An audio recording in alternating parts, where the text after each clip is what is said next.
изготовил бортик вот из 3 частей.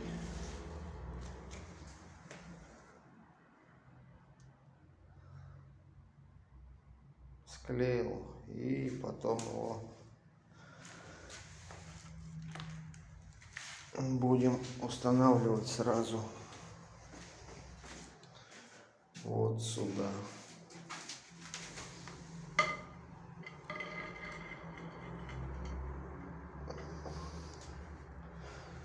Таким вот образом.